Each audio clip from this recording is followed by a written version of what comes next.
Hello dear HSC students, আজকে তোমাদের সাথে চতুর্থ অধ্যায়ের আইসিটি চতুর্থ অধ্যায়ের আমরা একটা সৃজনশীল প্রশ্ন সলভ করব। সেটা হচ্ছে কুমিল্লা বোর্ড 2019। দেখো, আইসিটি শিক্ষক ক্লাসে এইচটিএমএল পড়াচ্ছিলেন। তিনি ছাত্রদের টেবিলটির ফাঁকা ঘরে লগো ডট জেপিজি চিত্রটি প্রদর্শন সহ, এই যে ফাঁকা ঘর, এখানে একটা ফাঁকা ঘর আছে চিত্র একে। তো এই ফাঁকা ঘরে হয়তো উচিত ছিল ফাঁকা ঘরে লগো ডট জেপিজি চিত্রটি প্রদর্শন সহ। এখানে কি হবে, ওই লগো ডট জেপিজি যে পিকচারটা আছে এটা প্রদর্শন সহ সম্পূর্ণ টেবিলটি তৈরির এইচটিএমএল কোড লিখে দেখালেন।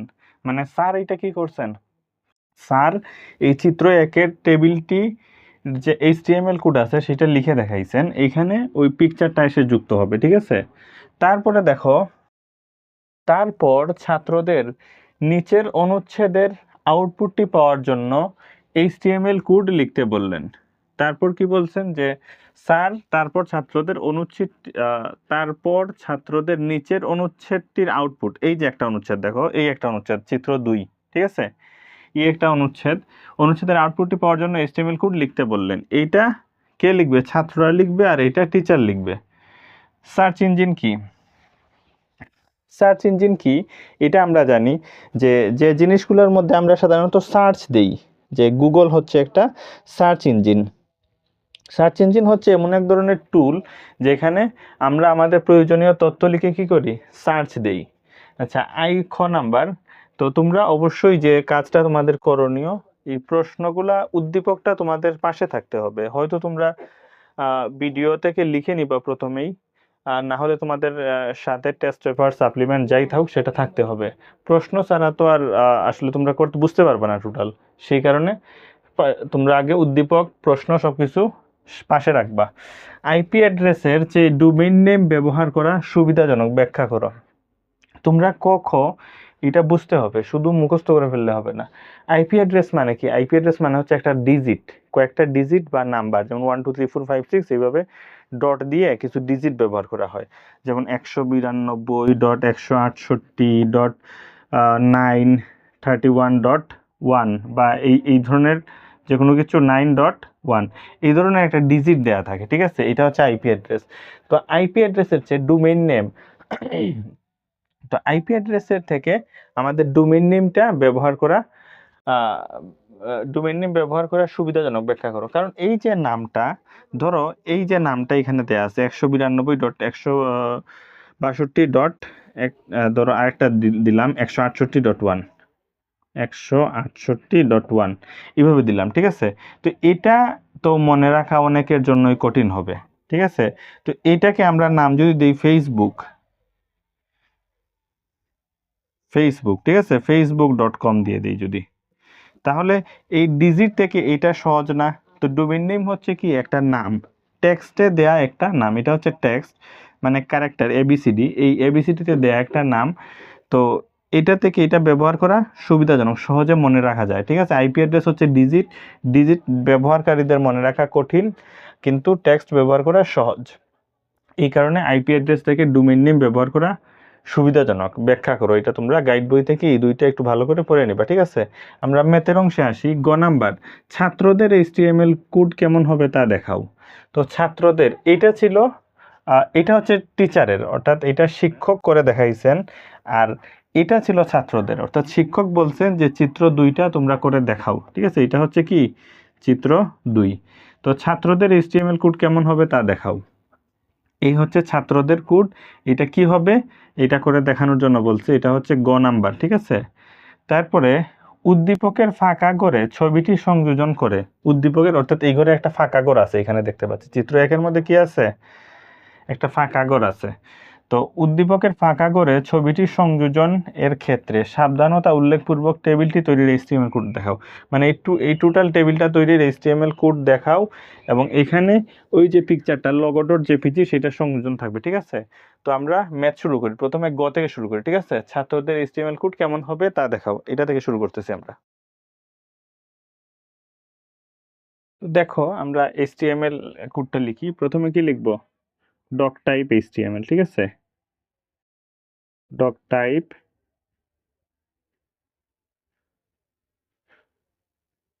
HTML, ঠিক আছে। তারপরে কি লিখবো আমরা, গ নাম্বার করতেছে, এটার জন্য HTML কোড এটা, এই যে চিত্র 2 যেটা, চিত্র 2 এটা, এটার জন্য HTML, ডক টাইপ HTML। তারপরে কি লিখবো, HTML, ঠিক আছে। তারপরে হেড, হেডের ভিতর টাইটেল, ঠিক আছে। এটা কি, এটা একটা টেক্সট, মানে কিছু লেখাকে আমরা ইংরেজিতে বলি টেক্সট, টেক্সটকে ডিজাইন করা হয়েছে, এটাই তো, টেক্সটকে কিছু ডিজাইন করা হয়েছে, তাইলে আমরা লিখতে পারি টেক্সট ডিজাইন, টেক্সট DESIGN, ঠিক আছে, দিয়ে টাইটেল TITLE, টাইটেল, যে সম্পর্কিত লেখা ওই সম্পর্কিত একটা শিরোনাম দিতে হবে, ঠিক আছে, ওইটা দিলাম। তারপরে হেড, HEAD, হেড বন্ধ করে দিলাম। হেড বন্ধ করার পর এখন দেখো, এখন কি লিখবো, বডি, বডির ভিতর আমরা আমাদের প্রয়োজনীয় সব কিছু লিখবো। তো এখন তোমরা খেয়াল করো, প্রথমে কি আছে, প্রথমে পি ট্যাগ দিব আমরা। পি ট্যাগ মানে কি, পি ট্যাগ মানে প্যারাগ্রাফ ট্যাগ, যে কোনো ট্যাগের শুরুতে আমাদের বা পি ট্যাগটা দেওয়া উচিত, মানে এই যে টেক্সট ফরম্যাটিং যে টেক্সটগুলো ব্যবহার করব এই ট্যাগগুলোর পূর্বে পি ট্যাগটা আমাদের দেওয়া উচিত। পি মানে হচ্ছে প্যারাগ্রাফ ট্যাগ। তো এই যে লেখাটা দেখো, কুইক ব্রাউন ফক্স, ঠিক আছে, কুইক, এই লেখাটা হচ্ছে একটু মোটা, এই লেখাটা মোটা, আর এই যে অন্যান্য যে লেখাগুলা এটা একটু বাঁকা, ঠিক আছে, আর এটা হচ্ছে আন্ডারলাইন করা। তো এই লেখাটা মোটা, তাইলে মোটা থাকলে আমরা কোন ট্যাগ ব্যবহার করি, মোটা থাকলে বোল্ড ট্যাগ ব্যবহার করি। বোল্ড ট্যাগকে সংক্ষেপে কি বলে, বি ট্যাগ বলে। কুইক, আমরা এই লেখাটা লিখবো কুইক। আমাদের কিন্তু এখানে মোটা করে লিখতে হবে না, আমাদের নর্মালভাবেই লিখবো। আমাদের বোঝার বিষয় হচ্ছে যে মোটা যদি এরকম একটু বোল্ড টেক্সট থাকে তাইলে বি ট্যাগ দিতে হবে, ঠিক আছে। তারপরে বি ট্যাগটা এখানে শেষ করব। এই যে বি ট্যাগ শুরু করেছি, এই বি ট্যাগটা এখানে শেষ করলাম, ঠিক আছে। শুরুর ট্যাগ আর শেষের ট্যাগের মধ্যে পার্থক্য হচ্ছে এই যে শুধু শেষের ট্যাগে একটা স্ল্যাশ চিহ্ন থাকে, ঠিক আছে, এইটাই। তারপরে ব্রাউন ফক্স, তো ব্রাউন লেখাটা দেখো বাঁকা, এই যে এলটা যদি এইভাবে দেই বা একটু বাঁকা করে দেই, পার্থক্য হচ্ছে এইরকম যে একটু বাঁকা করে লেখা, এটাকে ইটালিয়ান লেখা বলে। এই লেখাটা একটু বাঁকা, লেখাকে ইটালিয়ান লেখা বলে। তো এটাকে আই ট্যাগ দিয়ে লিখতে হবে, আই, ঠিক আছে, আই দিয়ে কি ব্রাউন কথাটা লিখবো। আমাদের কিন্তু বাঁকা করে লিখতে হবে না, এই বাঁকা থাকলে আমরা আই ট্যাগ দিব, এইটাই মনে রাখার বিষয়। ব্রাউন, তারপরে আই ট্যাগটা বন্ধ করব, আই ট্যাগটা আমরা বন্ধ করলাম, ঠিক আছে। তারপরে কি আছে, ফক্স, ফক্স কিন্তু সুজাই, এটা বাঁকা না। তো ফক্সের নিচে দাগ দেওয়া আছে, মানে আন্ডারলাইন করা আছে। আন্ডারলাইন করা থাকলে আমাদের কোন ট্যাগ দিতে হবে, ইউ ট্যাগ দিতে হবে।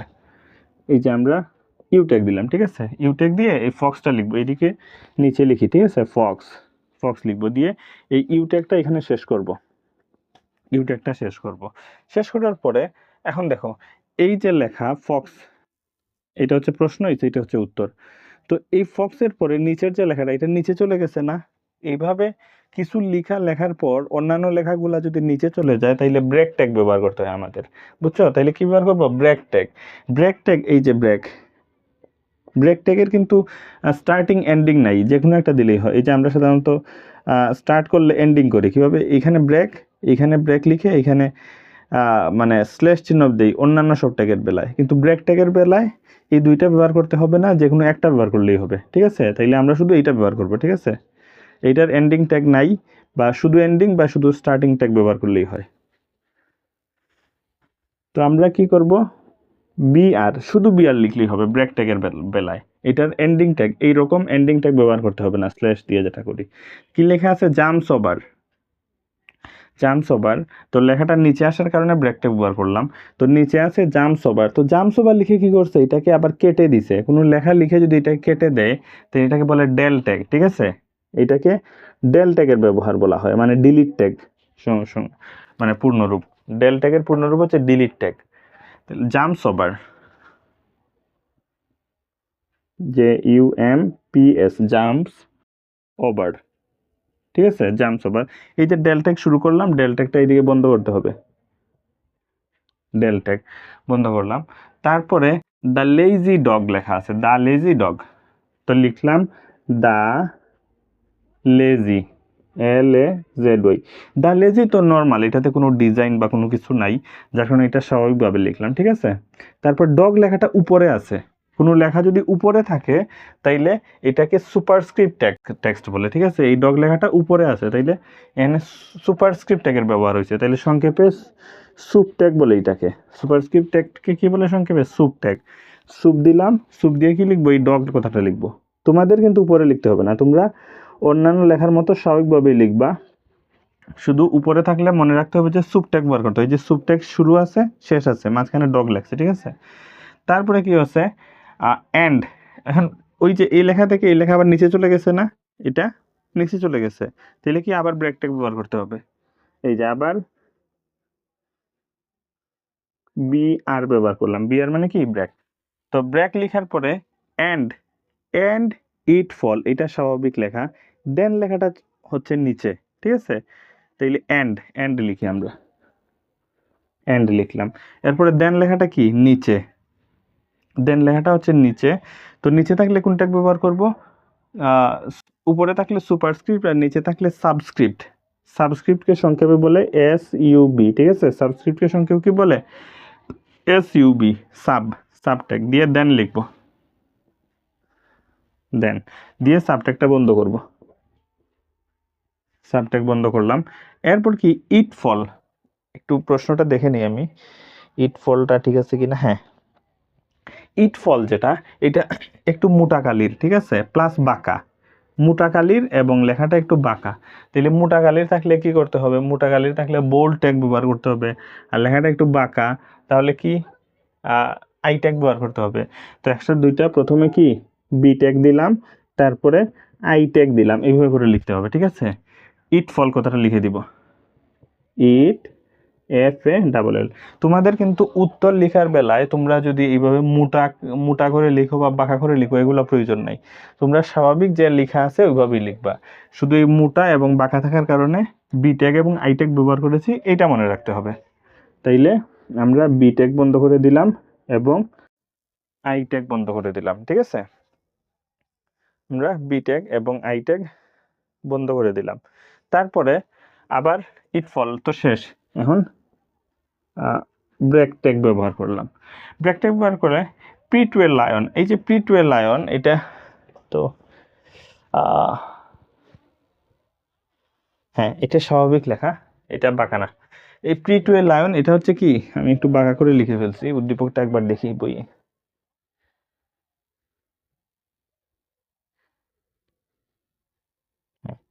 এটা স্বাভাবিক লেখা, এটা বাঁকা না, ঠিক আছে।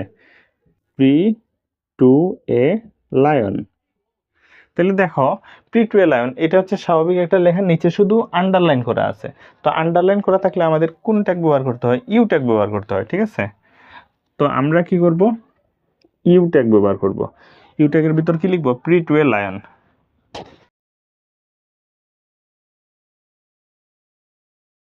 এই যে ইউ ট্যাগ শুরু করলাম, ইউ ট্যাগটা এখানে বন্ধ করে দিব, ঠিক আছে। তারপর আমাদের কাজ শেষ। এই এতটুকু লিখতে পারলেই তোমাদের 3 মার্ক। তারপরে এই যে বডি ট্যাগ শুরু করলাম, এই বডি ট্যাগ এখানে বন্ধ করব। তারপরে হেড ট্যাগ তো আর বন্ধ করেই দিছিলাম, হেড ট্যাগ, এই যে হেড ট্যাগ বন্ধ করে দিছিলাম। তারপরে HTML ট্যাগ বন্ধ করব,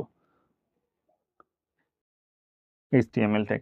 এই ছিল আমাদের গ নাম্বার প্রশ্নের উত্তর। এটা কি? এটা হচ্ছে গ নাম্বার প্রশ্নের উত্তর। গ গ এর উত্তর হচ্ছে এটা। তো তোমরা লিখে নাও চটপট, এইটা হচ্ছে গ, ঠিক আছে।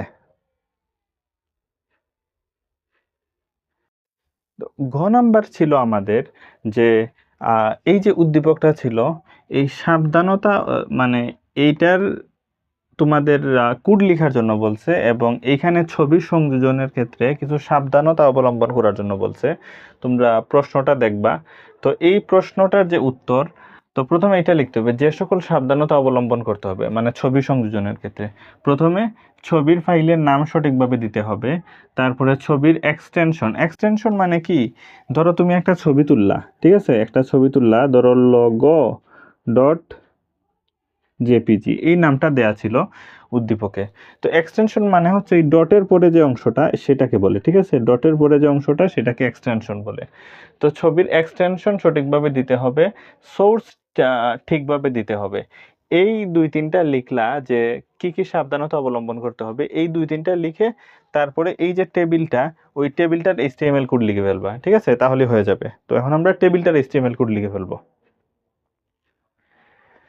তো দেখো, প্রথমে আমরা কি লিখব? Doctype HTML। এই যে ডক টাইপ HTML, এটা যদি নাও লিখো তাইলেও কিন্তু তেমন কোনো সমস্যা হবে না। তারপরে HTML, এরপরে কি দিব? হেডের ভিতর টাইটেল কি? এটা একটা টেবিল তৈরি করা হচ্ছে, টেবিল লিখে দিলাম, টেবিল টাইটেল। তারপরে হেড শেষ, ঠিক আছে? এই যে অংশটা, এই অংশটা অনেক গাইডে দেখবা দেয় না, তো এটা আমরা দিলাম সৌন্দর্যের খাতিরে। তো এটা যদি নাও দাও তাইলেও কিন্তু তোমার অঙ্ক কাটবে না, তোমার অঙ্ক ফুল মার্কস পাবা। এই অংশটা যেটা নাও যদি দাও, ঠিক আছে, আমরা দিলাম। এটা হেডের ভিতর টাইটেল দিতে হয়, সেই কারণে দিলাম। আচ্ছা, তারপরে দেখো বডি, মূল যে অংশ, এগুলা কিন্তু দিতে হবে। এই যে HTML, তারপরে বডি, এগুলা কিন্তু দিতে হবে। তো দেখো, এখান থেকে শুরু করি আমরা। প্রথমে এখানে কি দেয়া আছে? এখানে একটা টেবিল দেয়া আছে না? টেবিল দেয়া আছে, তাহলে কি লিখবো আমরা? টেবিল, ঠিক আছে? টেবিল বর্ডার সমান 1, ঠিক আছে? টেবিল বর্ডার সমান 1। এখানে কোনো গাইডে দেখবা যে সেল স্পেসিং সমান 0, এটা তেমন গুরুত্বপূর্ণ না, এটা না দিলেও হবে। এখন দেখো, তো প্রথমে আমাদের রো কোনগুলো, এগুলো তো চিনি। এই যে এ বি, এই যে টোটাল অংশটা, সারি শোয়ানো অবস্থায় যে ঘরটা, এই টোটাল অংশটাকে কি রো বলি। আর এই যে লাম্বালাম্বি ঘর, এই লাম্বালাম্বি ঘরটাকে আমরা কি বলি? কলাম। তো রো গুলাকে আমরা TR দিয়ে আইডেন্টিফাই করি, ঠিক আছে? আর কলাম গুলাকে TD বলি, ঠিক আছে? রো গুলাকে কি বলি? TR বলি, আর কলাম গুলাকে TD বলি। তো এখানে TR দিব, ঠিক আছে? TR এবং এই যে লেখাগুলো আছে সবগুলো আছে মাঝখানে। তো আমরা এগুলা এই যে ABC বক্সের মাঝখানে আছে না? তো বক্সের মাঝখানে থাকলে অ্যালাইন সেন্টার দিতে হয়। আমরা দিব লাইজিয়ান, অ্যালাইন সমান সেন্টার, এই যে দিলাম। এখন টিডি, প্রথম টিডি, এই যে রোর ভিতর কয়টা? এই রোর ভিতর এই একটা কলাম আছে, এই আর একটা কলাম আছে, দুইটা কলাম আছে এখানে। এই রোর ভিতর এই এ একটা কলাম, বি একটা কলাম, দুইটা কলাম আছে এখানে। তো দেখো, টিডি দিয়ে কি লিখবো? এ লিখবো, এ, ঠিক আছে? টিডি দিয়ে এ লিখলাম। তারপরে আবার টিডি দিব, টিডি দিয়ে। এখন দেখো, এই যে বি এর নিচে কিন্তু দুইটা কলাম, এই একটা লম্বালম্বি ঘর, এই একটা লম্বালম্বি ঘর, তার মানে দুইটা কলাম আছে বি এর নিচে। তো কলাম দুইটা কি হয়েছে? এখানে এইরকম হওয়ার কথা ছিল আসলে, তাই না? এরকম হওয়ার কথা ছিল, কিন্তু এরকম হয় নাই। অর্থাৎ এই দুইটা কলাম একসাথে মিশে গেছে। এই দুইটা কলাম যদি একসাথে এরকম কখনো মিশে যায়, কলাম দুইটা যদি এসে মিশে যায়, তাহলে লিখতে হবে আমাদের কল স্প্যান সমান, দুইটা কলাম তো নিচে, যার কারণে 2 লিখতে হবে, ঠিক আছে? কল স্প্যান সমান লিখতে হবে 2 দিয়ে এখানে বি দিব আমরা, বি, তারপরে টিডি বন্ধ, এই যে বি। এখন ওই টিআর, ওই যে প্রথম সারি তো শেষ, প্রথম সারি শেষ, এই যে টিআর বন্ধ করে দিব, এখানে টিআর বন্ধ করে দিব। এখন আমরা কি লিখব? পরবর্তী টিআর লিখব, টিআর অ্যালাইন সমান সেন্টার। তারপরে কি করব আমরা? সিডি, টিডি দিয়ে সি দিব, আবার টিডি দিব, বি দিব, ঠিক আছে? এখন এই যে ফাঁকা ঘরটা, সিডির পরে না ফাঁকা ঘরটা? হ্যাঁ, পরেই তো ফাঁকা ঘরটা। এই ফাঁকা ঘরটার মধ্যে কি বলছে? লগো ডট জেপিজি নামে একটা পিকচার যুক্ত করার জন্য। তাহলে আমরা লিখব টিডি দিব, টিডি দিয়ে কি লিখব? আর পিকচার সংযোজন করার ক্ষেত্রে যেগুলো লিখতে হয় সেটা হচ্ছে IMG SRC সমান, পিকচারটার নাম কি ছিল? লগো ডট জেপিজি ছিল, তো এটা লিখে দিব আমরা, ঠিক আছে? লগো ডট জেপিজি লিখে দিলাম। এই যে স্টার্টিং ট্যাগ, এই শেষ, মানে এটার এরকম নাই, এরকম ট্যাগ দিতে হয়, এই শুরু এই শেষ, এরকম দেয়া লাগে ইমেজের ক্ষেত্রে। দিয়ে টিডি বন্ধ করে দিলাম। তারপর এই যে টিয়ার শেষ, এই যে প্রথম এই দ্বিতীয় যে লাইনটা, এই লাইনটাও শেষ। তাইলে এই যে টিয়ার আমরা বন্ধ করে দিলাম। তারপরে লাস্টে শুধু বাকি আছে কি ই এবং এফ। তো নিচে লিখলে জায়গা হবে না, টিয়ারের নিচে যদি বাকিটা লিখি জায়গা হবে না, এদিকে করি আমি, ঠিক আছে? তোমরা নিচে করবা, নিচে নিচে এভাবে দাগ দিয়ে করবা না। তো এখন কি আছে ই এফ, তাইলে লেখাগুলো মাঝখানে আমাদের দিতে হবে কি এ লাইন সমান সেন্টার দিয়ে টিডি দিব, টিডি দিয়ে কি লিখবো ই, তারপরে আবার টিডি দিব, টিডি দিয়ে কি লিখবো এখন এফ, এফ, তারপরে টিআর বন্ধ, তারপরে ওই যে কি বডি এবং এইচটিএমএল এগুলো বন্ধ করে দিব, বডি এবং এইচটিএমএল। এই যে ডক টাইপ এইচটিএমএল এটা কিন্তু বন্ধ করতে হয় না, এটা যেভাবে আছে ওইভাবেই থাকবে, ঠিক আছে? এটার কোনো এন্ডিং ট্যাগ নাই, এটা শুধু উপরে লিখতে হয়। বডি আর এইচটিএমএল বন্ধ করে দিতে হয়। তো এই ছিল আমাদের ঘয়ের উত্তর, ঠিক আছে? এই ছিল আমাদের ঘ, একদম সিম্পল সহজ একটা প্রশ্ন উত্তর। তো এই ছিল আমাদের ঘ নাম্বার প্রশ্নের উত্তর। আমরা নেক্সট কোন আরেকটা ভিডিওতে অন্য একটা বোর্ড নিয়ে আসবো। আর তোমরা যদি বুঝতে পারো ভিডিওগুলো, তাহলে অবশ্যই মানে ম্যাথগুলো যদি বুঝতে পারো অবশ্যই সাবস্ক্রাইব করবা এবং শেয়ার করে দিবা ভিডিওগুলো, ঠিক আছে? আমরা নেক্সট ভিডিওতে অন্য একটা ম্যাথ নিয়ে আসবো, হাজির হব। সেই পর্যন্ত সবাই ভালো থাকবা, সুস্থ থাকবা।